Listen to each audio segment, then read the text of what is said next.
she always asks, what does she look like? And I'll say, well, what do you think she looks like? And she'll say, I don't know. And I'll say, well,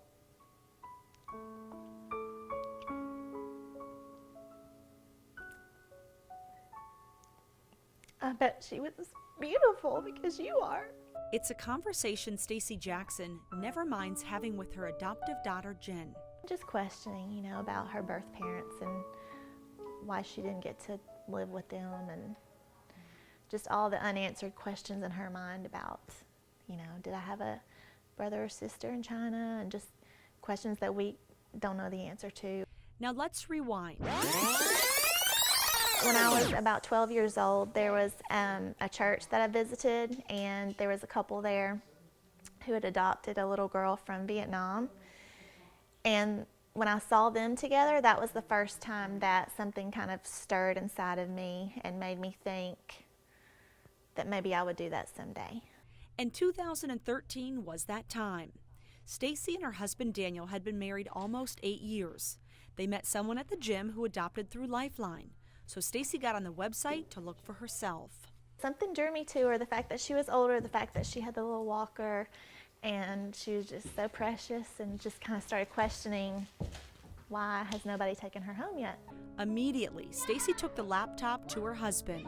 It was meant to be that she is our child, she's our daughter. If she didn't have her disability, then more than likely she would have been adopted when she was a little baby. And speaking of that disability, it gets less and less every day. She was born healthy, and then at about 5 months old, she got a really high fever, and we think it was polio. But since Stacey is an occupational therapist, this mommy-daughter team is the perfect fit. I've tried to teach her that no matter what circumstance you were born in or what has happened to you, you're still going to do great things. The only limitations are the ones that you have in your mind that you put on yourself. And whether it be normal therapy, which involves playtime, or therapy in the pool, the Jacksons are consistently working to help Jen get stronger. It really bothers her that the bottom of her left leg is much smaller than the rest of her legs. And so she'll always say, I'm doing all these exercises, why is my leg still small? I do get sad when she'll say, why can't I go run on the playground like my friend? She is very self-conscious, and so she is very aware of her surroundings, and she's actually typically I'm typically focused on just trying to get us to where we need to go. She'll say, that person's looking at me. It's remarkable how far this little girl has come in just 12 months. She gets up and down stairs, walks hand in hand with her parents, is able to walk on her hands, and did I mention she's fast as a bullet. She is now my hero. I used to look at Bo Jackson as Superman. He was my hero. Now it's Jen. Jen Jackson is my new hero. Of course, with many older adoptive children, there are some other challenges, but this family is working through each one of them together.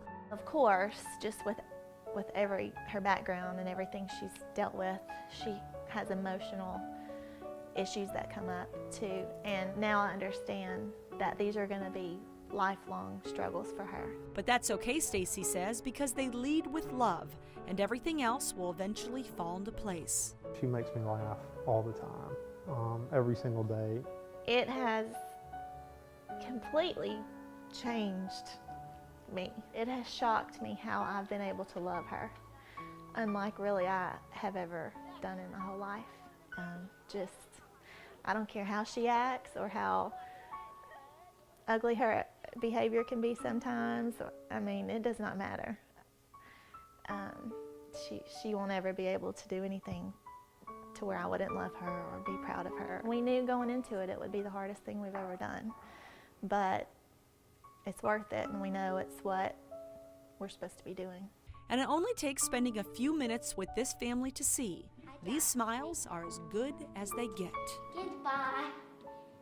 I gotta